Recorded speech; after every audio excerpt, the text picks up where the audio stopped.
Hello friends, welcome to Educool. Today we are going to read a poem from class 9th NCERT English book Rain on the Roof written by Coach Skinny. Friends, from the title of the poem, all of you can easily make out that the poem is about the rain. जब poet सुनता है sound of the rain drops falling on the roof तो उसे rain से connected अपनी सारी sweet memories याद आती हैं एंड वो इस पोइम के थ्रू हम सबसे वही मेमोरीज शेयर कर रहा है. सो पोइट की ये स्वीट मेमोरीज क्या हैं? Let us read the poem to find it out. Let us start from stanza 1. When the humid shadows hover over all the starry spheres, and the melancholy darkness gently weeps in rainy tears, what a bliss to press the pillow of a cottage chamber bed and lie listening to the patter of the soft rain overhead. So friends, first of all let us understand the meaning of the first two lines of the stanza. When the humid shadows hover over all the starry spheres. Friends, सबसे पहले इन lines में आए हुए tough words के meaning पता करते हैं. Friends, humid का मतलब होता है something which is full of moisture. Hover का मतलब होता है to move around. And starry spheres का यहाँ पे मतलब है sky at night. So friends, poet is talking about night time, जब रात के वक्त आसमान में रेन क्लाउड्स होवर कर रहे हैं, मूव कर रहे हैं. और पोइट कह रहा है कि इन डार्क क्लाउड्स को देखकर ऐसा लग रहा है कि वो आसमान पर अपनी शेडोज कास्ट कर रहे हैं. Now let us see the next two lines of the stanza. And the melancholy darkness gently weeps in rainy tears. Friends, melancholy का मतलब होता है sadness. So in these lines the poet is trying to say कि जो sky है वो dark है और पोइट को ऐसा लग रहा है कि आसमान उदास है. सो जब बारिश होती है तो पोइट को लगता है कि जैसे आसमान रो रहा है. So friends, in these lines the poet is comparing raindrops to tears and poet feels that the dark sky is very sad. And he feels that the sky is crying and the raindrops are the tears shed by it. So friends, now let us read the next four lines of this stanza. What a bliss to press the pillow of a cottage chamber bed and lie listening to the patter of the soft rain overhead. Friends, bliss means happiness. Patter means sound of raindrops falling on the roof. And cottage chamber means bedroom. So friends, the poet feels that it is like a blessing to lie on the bed in the bedroom and listen to the sound made by raindrops falling on the roof. That means कि poet अपने कमरे में अपने bed पर late कर बारिश की बूंदों को रूफ पर गिरते हुए सुन रहा है और उसे ये पैटरिंग साउंड बहुत ही अच्छा लग रहा है.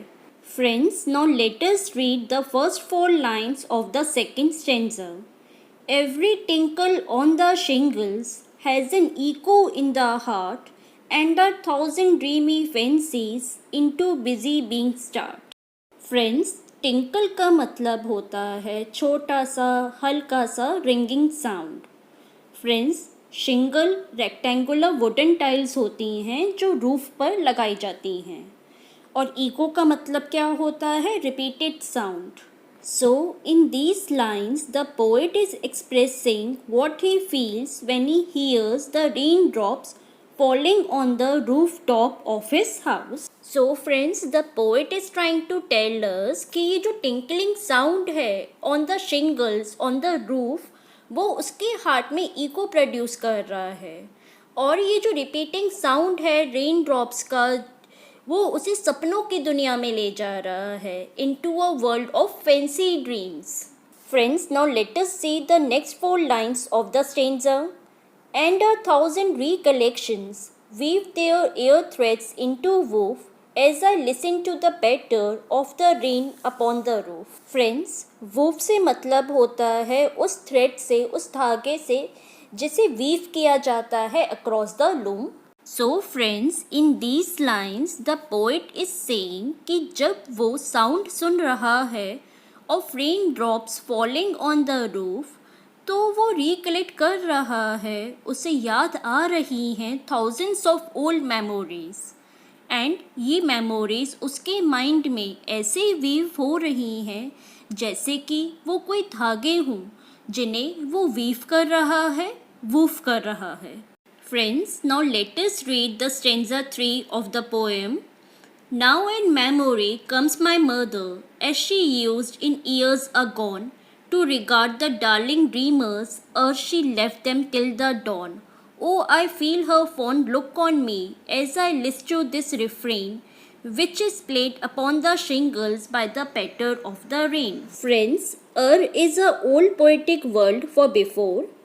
डॉन का मतलब होता है डे ब्रेक, लिस्ट का यहाँ पे मतलब है लिसन, एंड फ्रेंड्स रिफ्रेन का मतलब होता है कोई भी ऐसा रिपीटेड पार्ट जो किसी सॉन्ग या पोएम में बार बार बोला जाता है, जैसे कि यहाँ पर the sound of the rain.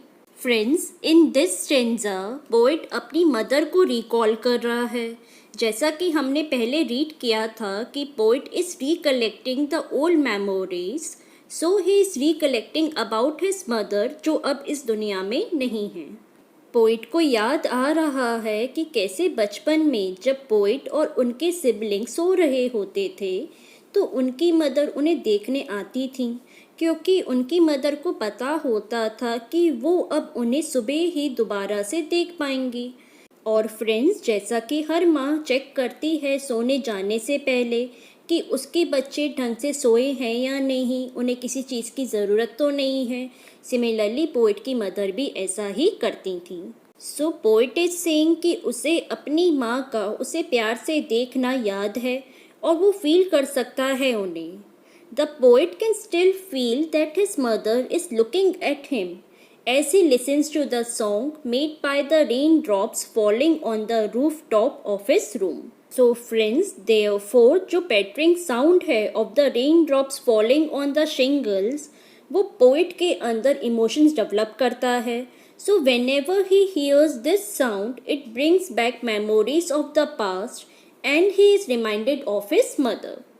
Friends, I hope आपको ये poem clear हो गई होगी. If you are new to the channel, please do subscribe it जिससे आने वाले next important videos आप मिस ना करें. And please do write in the comment section कि आपको ये poem कैसी लगी. That's all for today. Bye bye.